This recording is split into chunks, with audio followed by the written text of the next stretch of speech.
Hello, everyone. Our next speaker comes from Supercell, John Cipriani, and John is going to talk about how making different kind of art for games has changed and what philosophical things he has also found about his art when doing it.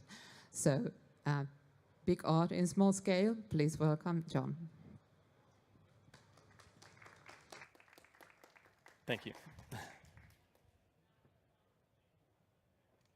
Hello, everyone. Thank you for coming. Basically, yep, I'm John Cipriani, but most people call me Cip. And a little bit about me, I've been working in the industry since 2010. And I've worked for big companies like Electronic Arts and Gameloft, and most recently at Supercell. And what I'm doing there is that I'm an artist on Clash Royale. And basically, this talk is going to be about sort of my learnings over the past years and how that relates to creating art in mobile games. So, this is a chart of the top 10 games in the US as of July 26th. Now, if we look at it from an art perspective, what do all these games have in common in terms of style? And the answer is they don't have anything in common. And that is what's great about this, is that because they have no style, it brings me to this point. Art is not as important as you think. Now, that's very strange coming from an artist, I know. But it's interesting because looking at these titles, you can reason there's no way of doing art that's correct. There's many different outlets and avenues that you can go down, and any way of doing art can be correct, and you can be successful. So there's no magic formula for this. So what's happening here?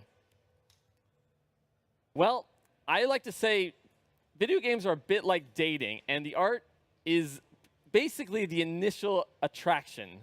You want to put your best foot forward, and you, in this case, the gameplay is the substance that really makes you stay. It makes you want to go on that second date, that third date. But here's a list of things that I think is more important than art in mobile games. Here are the important factors that I think. First of all is intuitiveness, simplicity, gameplay, uniqueness, core loop, and immediateness. So let's first talk about intuitiveness. The genius behind Apple products is that they're really easy to use, right? You can look at a device and you immediately know how to use it. A player should be able to pick up your game and immediately know how to play without you telling them how to play. They should, because honestly, nobody wants to go through that tutorial. Nobody reads anymore. They just want to go in and tap, tap, tap. I always skip tutorials, and so you need to be able to show a player without telling them. And a lot of churn from your game happens during this tutorial phase. Either it's too long or it's too boring. So it needs to be intuitive. There's a great series called Sequelitis. I don't know if anyone's seen it, but basically it's a YouTube series that mentions this difference between the intuitiveness of Mega Man Classic versus Mega Man X. This is a screenshot of one of the YouTube clips. But basically, this is demonstrating that you see Mega Man on the top, and there's a hole down here at the bottom. But in the game, there's no pop-up that says, oh, there's a hole in the zip line that you have to cross. It just shows you, by showing the platform drop before Mega Man gets to it. So intuitively, you know what to do before it even happens without this massive pop-up telling you what to do. So by showing them, rather than telling them, you respect the player as a problem-solving, capable human. And there's much more satisfaction that can happen when a player figures this out on their own. The next, simplicity. Basically, when you look at a device, it only has, it should be really simple to figure out. The game, you should be able to look at the game and immediately know what to do without anyone telling you. This really involves, goes back to intuitiveness, but it doesn't mean it can be simple, but doesn't mean it's not the same as depth. So your game can have depth, but it should be simple to play, yet hard to master. Controls. If you look at controls, nowadays, there's so many buttons on console games that this is really the mess that you're looking at. But on mobile games, if you think about it, you really only have one button. You know, your phone has that home button that you play with, and really you only have two sort of controls that you do with your finger. Either it's tap or it's swipe. So you have to limit your game around those controls. I mean, of course, there is a virtual joystick, but oftentimes that doesn't work as well as just tapping or swiping. So a lot of the simplicity comes with the controls. And Flappy Bird, that cult hit, is really a great example of this, where all you have to do is tap on the bird and it goes up. That's the whole controls. Gameplay. Gameplay is king. Your game will not succeed unless the gameplay is fun. You could dress it up however much you want, but if the game is not fun, you're going to have problems. So finding the fun. It's basically a term that I've sort of heard over the years that if your game is not fun, it will not succeed. So you have to find that fun before you do anything else. And even in prototypes, this needs to be nailed down first. And you really have to ask yourself, if the art was replaced with all boxes, would it still be fun? And the best example of this is Tetris. It's just boxes, and yet it's still fun. And you could dress it up as many different versions as you can. You know, there's been multiple versions of Tetris, and they've all been essentially the same game. It essentially boils down to the same gameplay, and it's just the dressings that are different. Uniqueness. Now, it's kind of cliche to say, but in order for your game to stand out against the literal millions of apps on in the App Store, your gameplay has to be unique. You have to offer something that players have not seen before. And it's not to say you can't take inspiration from a game, but you shouldn't directly clone it. It should be sort of a variation or your own take on the game. Now, I work on Clash Royale, and Clash Royale is no stranger to clones. As you can see, we have a few inspirations up there. What's interesting to note, though, is that although some of these games might yield initial success, oftentimes that success is very short-lived, and you see a drop-off off of what they're doing. And most people go back to the original game that they fell in love with. It's because these games didn't offer them anything new that they hadn't seen before in the original game. So again, take inspiration, but don't copy. Core loop. This is the essential ingredient to any sort of freemium game, is getting players on this loop cycle where they're going into their game, they're doing some action, and they're getting rewarded, and then that cycle continues. If you don't have a core loop figured out, it's much more difficult to succeed, especially in the long term.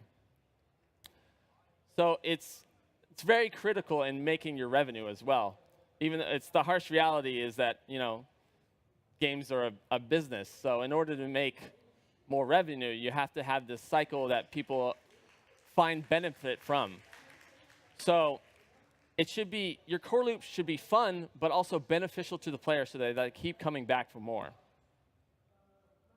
Immediateness. Games need to be immediate, especially mobile games. And by this I mean it should be instant and gratifying. When I open the app, it should be immediately fun. I should not have to go through millions of layers in order to find the fun. It should be readily available. In this society that we have today, we have so many options.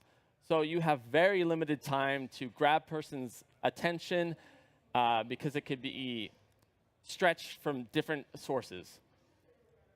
So the first player experience must be the best it can be. So don't wait to show how cool your game is. Show it off immediately, I find. Because oftentimes most players will not get to that point where they say, oh, this game is cool. Load times should also be immediate as well. So if people are waiting a long time to open your game, they probably could download another one and start playing that one. So really, you have to make sure you optimize in every area that you can. Every aspect of your game should be immediate and satisfying. And this relates to the production line as well. In mobile games, the turnaround time is so fast. It has to be very agile. You know, the cycle for creating a game can be like 6 months, or like 3 to 9 months. So artists cannot be precious about their art. So this is sort of an example of that, is you cannot just fiddle away with a certain amount of art assets until it's exactly right. Most oftentimes, I will create an asset, immediately throw in the game, and start iterating from there. So you can't be too perfect. You can't be too precious over it. So at Supercell, we try to do this as quickly as possible. If we have an idea, we get it in as quickly as possible, even if it's not completely right or ready. It's more important that things are in than perfect. But it leads me to my next point, which is that all these factors that I've mentioned, intuitiveness, immediateness, they do not work well without great art. So art is as important as you think. Art's purpose is really elevating the concepts I've mentioned before to the next level. Through art, game mechanics and concepts are more easily understood by the average player. You know, most people are visual learners. So in order to communicate these complex game mechanics that you want to get across, art is really the tool that you use to communicate these ideas. So if we take a look at these two products, which one are you going to buy? They're exactly the same. They're exactly the same price, the same taste, the same content. But the difference is presentation. And that's really about putting your best foot forward. What you don't want to do is have a bad presentation when you're presenting your game for the first time. And that's really where the art comes in. Art can do many things. It can enhance players' emotional attachment to the game and ultimately what attracts players to play your game. So if video games are like dating, art is putting your best foot forward and making that great impression. So in that, you can make sure you have a great presentation in how you communicate your game in the App Store. You know, App Store images are really the place where you can show off your game, and you want to make these as great as possible. You want to show that your game is fun, your game is captivating, and it's really where you want to show off what your game is about. Now, there's two ways of marketing. There's marketing your in-game, which is what the App Store images do, and then there's marketing outside your game through TV ads, other commercial outlets, and that's where you can really play around with it. You can really do the emotional connection to your game rather than just showing off the gameplay. And that's where I find this next campaign ad really amazing. I actually think this is a great marketing campaign, and that's from Game of War. Now, this marketing campaign was great for many reasons, but I think what's the brilliance of it is it made audience aware of the game that not normally would play this kind of game. So these ads were so popular that, you know, your dad or your mom, who normally would not play this game, downloaded it and checked it out. And that's your ultimate goal, is getting people into your game, and hopefully the gameplay takes over and they want to stay in your game. So as you can see, this ad shows the emotional side of the game, whereas this tells a much different story of the gameplay. You can see that they sort of have two different outlets in how they captivate a player. Some might be more interested in this, and some might be more interested in this. But in the end, if they're both going to your game, that's ultimately a good thing. So trying different techniques for marketing is something I definitely recommend. Now, you may be familiar with this next image. It's sort of the Yelling Man app icon. And two of our games actually hold of this Yelling Man, Clash Royale and Clash Royale, Clash of Clans and Clash Royale. But the app icon is really where you want to show it off. You want to make sure it stands out against the other millions of apps you might have on your phone. And it's interesting to note that while researching this, there's a study called Neural Processing of Eye Gaze and Threat-Related Emotional Facial Expressions in Infancy. Very long title, but essentially the study showed that even infants are more engaged when looking at angry faces, more so than other emotions. So even on a scientific level, humans are more drawn to this angry expression and immediately draws more attention. Now, this is not the reason why we have this app icon, but it is interesting to note that you can take sort of these psychological studies and apply them to your game. Play to your strengths. This is where you want to take what you have and really show it off and enhance it and give it to the public. So one of our strengths in Clash Royale is actually the Prince character. He's quite a popular character, so we end up featuring him in a lot of ads, and he's very recognizable. And it really resonates with audiences. So if you find something that the audience likes, make sure you present it in front of them in many different outlets as you can. The difference between art and good art, or should I say the right art.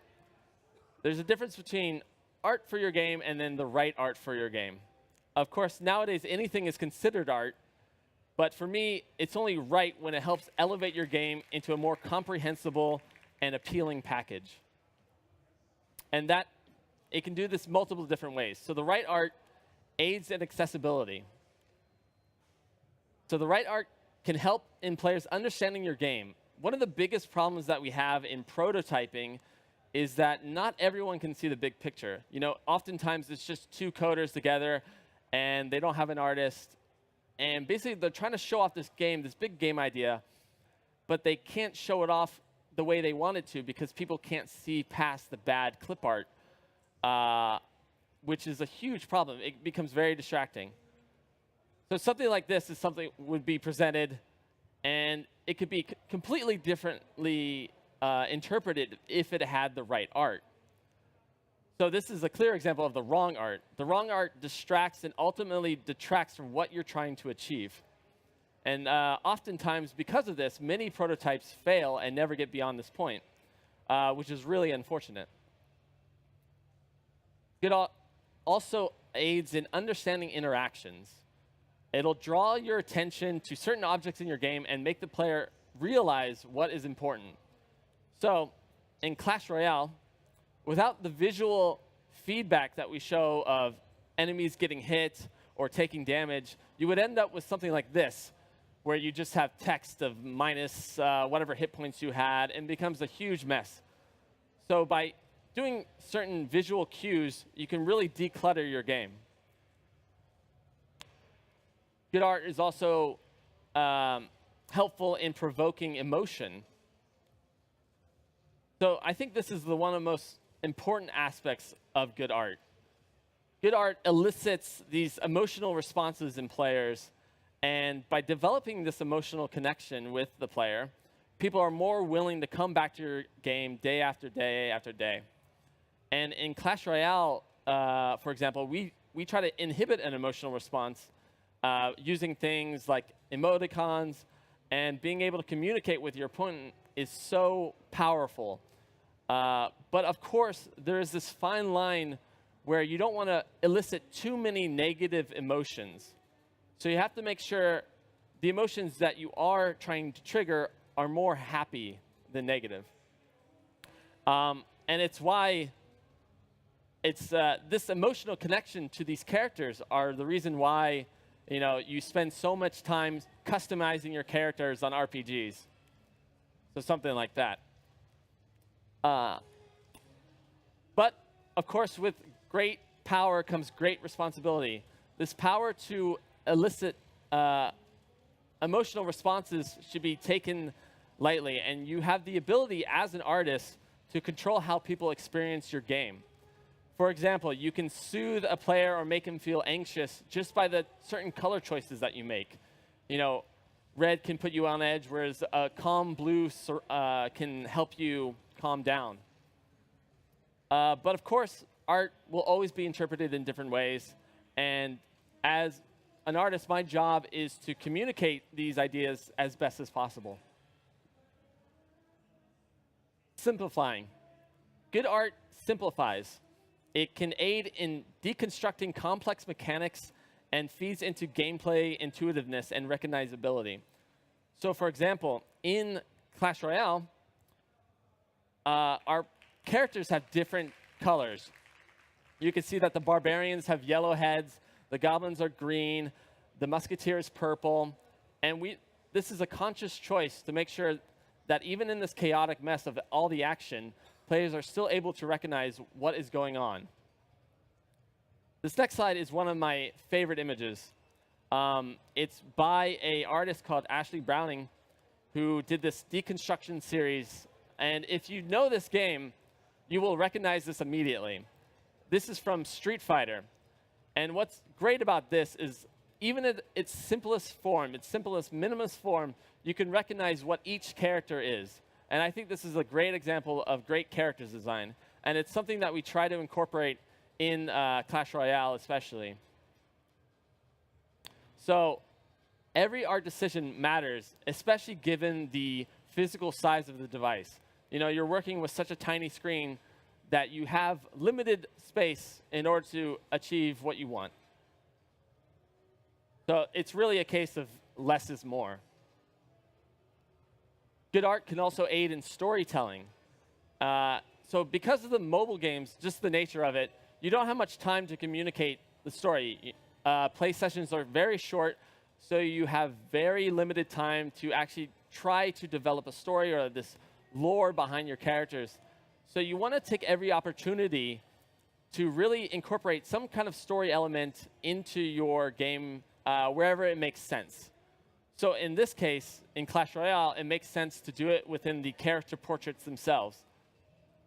We don't explicitly say what their personality type is, but you can tell from the various expressions what you might give it a feeling for what their personality is like.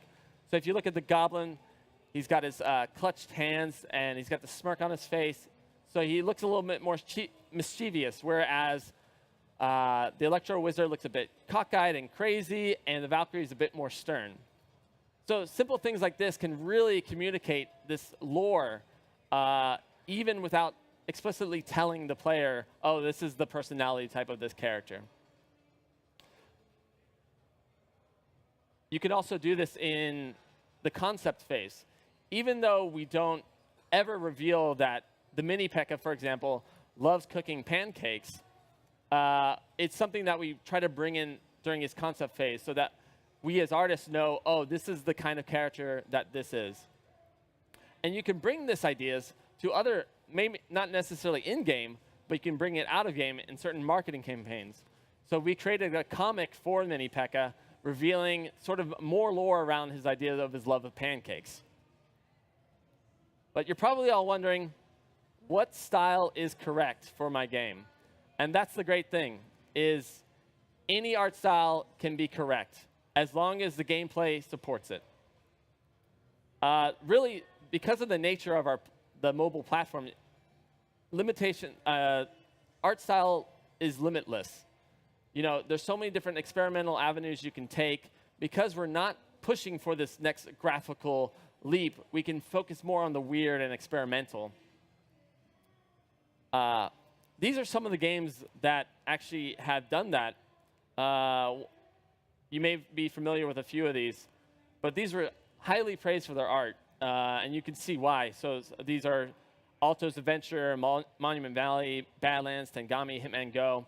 All of them have are beautiful in their own way and very unique style.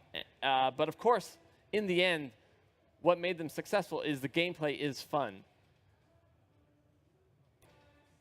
And you know, it's okay to experiment with being weird. I was actually trying to think of a weird combination of, you know, maybe Call of Duty but with Muppets. And you know, it may not be right, but maybe it is. And this is an actual game that exists, which is fantastic, and I love that it exists. So, feel free to experiment. Now, speeding up your workflow. There are many ways you can improve your art processes, and one of the best ways is to remember to design with mobile in mind. This seems obvious, but I think a lot of people forget this. So let me break it down. Not all detail is good detail. So because of the screen real estate that we're working with, artists should not focus their attention on the tiniest of details. Instead, look towards big shapes and big recognizable forms that players can see. Announcement.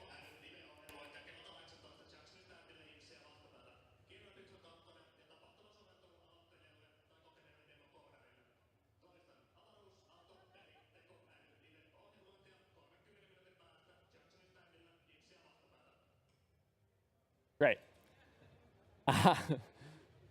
So even though on your 30-inch monitor, you may be fiddling away with these tiny details, when you get in the game, those details are lost. So make sure you spend more of your time focusing on the bigger picture. And that's where focusing on the biggest bang for the buck comes in. You want to focus on what gets you the most in return. And that is not fiddling with tiny details. Another important aspect of speeding up your workflow is keeping your perspective in mind. Oftentimes, concept artists will go and draw something, but in the end, it doesn't work because the game perspective is different. I've had times where I've had completely redo a concept because when you try to render it from game perspective, it just didn't work. So it can really speed up time if you concept from game perspective. You can take inspiration from just quick, quick concepts, but ultimately, I think that's more wasting time and energy. Testing on device. This is probably the most important thing you can do to speed up your process. Because we're working on such large monitors, we can often get engrossed in what we're doing and not realize that when we put it on the phone or the tablet, it's cut off, it's cropped, or the colors have changed, and we have to go back and fix it. So make sure you test on device. The other thing you could do is design with purpose. This is something we try to do with Clash Royale. Especially for me, I work on the environments of Clash Royale. So having a clear theme in mind really helps me speed up my process. So if I'm saying, oh, look, this is the jungle arena, I know exactly what goes in this because I know what goes in the jungle. I ran into some trouble when designing the new legendary arena because I was trying out too many different things. I couldn't describe it in 2 words. And that was the problem, is I couldn't say, oh, this is jungle, this is ice, this is lava. So I ended up scrapping the whole thing and redoing it into a more simple state. And that really helped me figure out and speed up my workflow. The next thing you can do is weigh and evaluate. Evaluate your art decisions and decide how much they bring to your game. Not everything is needed. For example, we don't use normal maps, we don't use spec maps, because ultimately they're going to slow us down. And are they really enhancing the gameplay at all, or is it just visual fluff? If the answer is, if it's just visual fluff, it's probably not worth the time right now. So you have to be willing to put stuff away on the, under the rug and bring it out later. And it's not bad to do that either. The more important thing is to get it in and then clean it up. And that's exactly what we did in a few instances. This is the fireball before on the left and the fireball after. And you can see, it's more important to us to get it in and functional, and then clean it up later. I know coders will love me for the next one, but artists should not waste coders' time. And by that I mean don't go to them with art requests that have very little impact to the game. I've been shot so many times by Nerf guns, I can't even count now. And coders' times are so important that as an artist, I need to be able to do everything by myself as much as I can. It's only when I'm not able to achieve this one thing that I will go to a coder and say, hey, I need some help on this. And at Supercell, many of us have many different hats. You know, we do animation, concepting, modeling, all of that in order to not waste coders' time. And again, you want to move fast and iterate. In the mobile world, things move fast. You know, it's not like consoles. Console games are very slow-moving. They're massive ships of thousands of people, and whereas we're mobile games, you know, we're speedy, we can agile, and I love that about mobile games is that it's always constantly changing. But in order to be agile, coders need to be able to provide artists with the necessary tools so that they can do it themselves. It saves a lot of headaches, believe me. Make criticism short and precise. There's nothing I dislike more than when criticism is not helpful. It doesn't get to the core issue of the problem. This is an actual quote from an executive I got one time. Can you make the car a better red? This was one of my favorite quotes because what exactly is a better red? Is this a better red? Is this a better red? Or maybe this is a better red. And things like that, I have no idea what they mean or what the person is actually looking for. So when you're making criticism, make sure it's precise and to the point. Artists should also go with their gut and not with the public. I know it seems strange, but one of my least favorite practices in the industry is those A/B group tests to determine which style the game should use. I think ultimately it's a waste of time. One of the greatest examples I've seen was in Team Fortress 2. There's a talk with the principal artist there called Moby Franca, who recalls the time when he was doing an A/B test to find out the new style for Team Fortress 2. Now, Team Fortress 1 was a much more realistic style, and they were debating whether I'm going and keeping that realistic style for Team Fortress 2. Ultimately, in the end, they went with a more stylized version, even though the audience preferred a much more realistic look. And it's a good thing that the artists went with their gut, because otherwise we wouldn't have such great characters. So I think A/B tests have their place, but I don't think in determining what art style your game should go with. Another thing that saves a lot of headaches is keeping marketing needs in mind from the start. There's been many times where marketing has come to me and saying, oh, I need that asset that you built 6 months ago. Can you give me like a beauty render of that? And I go, I have no idea where that file is, but I will try to get it to you. So what I've been doing now is rendering beauty images as I go and making sure everything is high res, double the resolution that I think it will ever need, because there might be a time where marketing comes, oh, we want this for a giant poster we're doing. And I go, OK, I have that for you, actually. So make sure you make beauty images of everything, even if you don't think you need it. Optimize, but don't limit yourself. I think it's not worth it to sacrifice the art that you want to make in order to save minimal space on the device. So it's important to think about optimization and try to save space where you can, but don't limit yourself in what you want to create or what you want to achieve. I mean, if you look at some of the top games, you know, they're over 100 megabytes. They're 251, 289, 298 for Pokemon Go. So obviously, they're not worried about file size either. But in the end, it's all about putting your best chances forward. There's no guarantee of success, but these are some instances where, if you do everything right, that's the best chance that you have in succeeding. So art doesn't matter, but it kind of does. And if you want to check these out, these are some of the references I mentioned. Sequelitis, Moby Franca's talk at Trojan Horse's Unicorn. Ashley Browning was a minimalist. And the different games that you saw on the art slide. So that's it. I guess if we have time for questions. Do we have any questions? Yeah, hi. Earlier in the talk, you talked about not getting stuck on details, and just basically just getting it there. How do you avoid that then becoming sloppy and then basically then having to go and redo things or fix things up, and then basically just you wasting time to such an extent that it's pointless to sort of like do that? Yeah, of course. Well, I should mention that there is a certain level of quality that we want to produce in the game. So it's not like we're just quickly modeling anything and just slapping it in.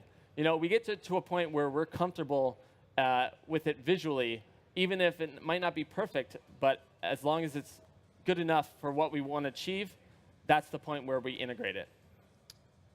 Okay. Thanks.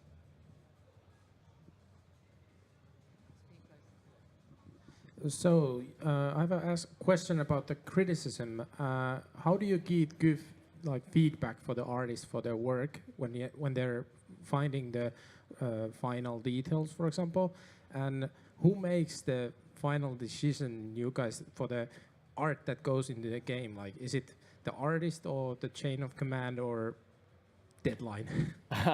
Well, that's the great thing about working at Supercell is there's no chain of command. Really, it's up to me to determine if it's good enough to go in.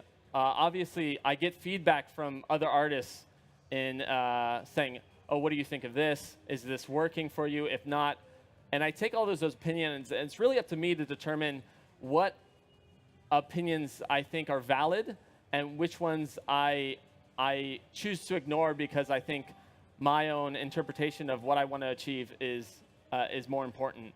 So I think a good way of giving criticism is telling specifically what you think is wrong with it and why you think it's wrong with it. And is it distracting? Is it making it feel uneasy or anything like that? So there has to be a cause and effect.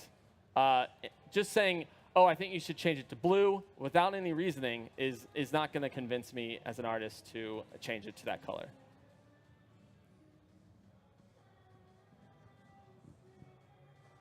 Do we have any more questions? Our sponsor Remedy has free quantum break games for all the questions, or the people who ask the questions, so this is your chance. No questions? If not, then thank you, John, for your presentation. Thank you.